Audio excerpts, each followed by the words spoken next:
Les disciples se réunirent après l'Ascension, impatients de présenter au Père leur requête au nom de Jésus. Respectueusement prosternés dans l'attitude de la prière, ils répétèrent ces paroles. « Ce que vous demanderez au Père, il vous le donnera en mon nom. Demandez et vous recevrez afin que votre joie soit parfaite. » Jean 16, 23, 24.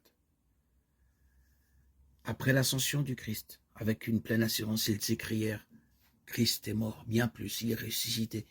Il est à la droite de Dieu. Il intercède pour nous. » Romains 8, 34. À la Pentecôte, ils reçurent le Consolateur au sujet duquel Jésus avait dit « Il sera en vous », ajoutant « Il vous est avantageux que je m'en aille, car si je ne m'en vais pas, le Consolateur ne viendra pas envers vous. Mais si je m'en vais, je vous l'enverrai. » Jean 14, 17. Jean 16, 7. À partir de ce moment, Jésus allait demeurer à toujours par son esprit dans le cœur de ses disciples. Ainsi, leur union avec lui était-elle plus intime qu'au jour où il était personnellement au milieu d'eux. Nous en témoignons tous. Au travers des siècles, depuis le départ de Christ, de son départ physique, nous tous, croyants, avons reçu l'Esprit de Dieu, l'Esprit Saint, qui nous maintient dans notre foi. Et notre union avec Jésus est beaucoup plus intime qu'au jour où il était personnellement au milieu des disciples. L'Esprit Saint nous guérit, nous transforme. Et nous en sommes tous témoins. Moi-même, témoin vivant, par mon baptême le 26 septembre 2019, où j'ai reçu cette lumière qui a transformé ma vie, mon regard, ma façon de voir les choses. Mon cœur différent, mon esprit différent, ma vie différente.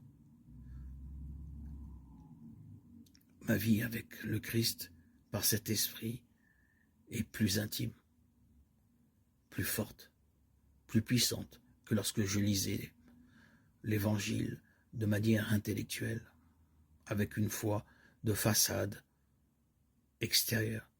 L'Esprit Saint m'a saisi, a saisi mon cœur et a pris toute ma vie. Je suis la propriété du Christ et j'en suis tellement heureux. Ma foi était petite comme un grain de sénévé, tel que l'Évangile le proclame. Et aujourd'hui, elle emplit toute ma vie. Je vis par la foi, je marche par la foi. Je vais à mon assemblée par la foi. Tout ce que je fais est intimement lié à la foi en Christ, par cet esprit qui est toujours là, présent, puissant en ma personne et en tous ceux qui croient. La lumière, l'amour et la puissance de Jésus m'a transfiguré.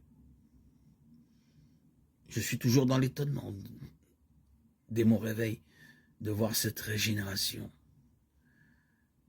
cette vie vivifiante qui m'anime. Je témoigne de cette force puissante et j'en suis tellement reconnaissant pour avoir pris comme appui le Seigneur Jésus-Christ. Pendant 34 ans, plus de 3 décennies, dans cette maladie invisible qu'on appelle la bipolarité, et dans des dédoublements de personnalité et autres problèmes d'ordre psychologique, psychiatrique, avec des hospitalisations suivies, des médicaments et des rendez-vous sans fin. Il a fallu que le baptême transforme ma vie, que tu puisses venir, Seigneur.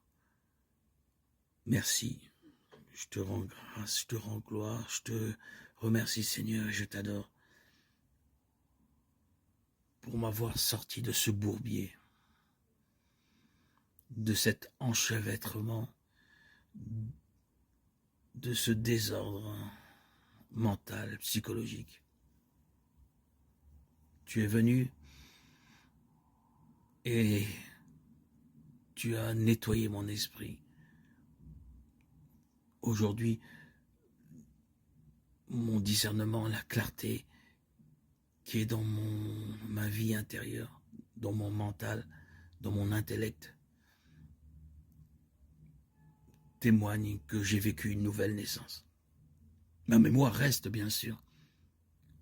Je suis né juif, d'une famille juive traditionnelle, avec tous les devoirs d'un juif. Mais aujourd'hui, comme dit saint Paul, il n'y a ni juif, ni grec, ni esclave. Je suis ta propriété, Seigneur Jésus, et j'en suis tellement heureux. Merci, Seigneur, par ton grand amour. Seigneur Jésus, par ton esprit, toi mon sauveur, tu as transformé mon cœur par la puissance de ton amour, par la parole de ton évangile. Tu m'as donné la consolation et l'espérance forte et puissante que tu reviendras, Seigneur Christ.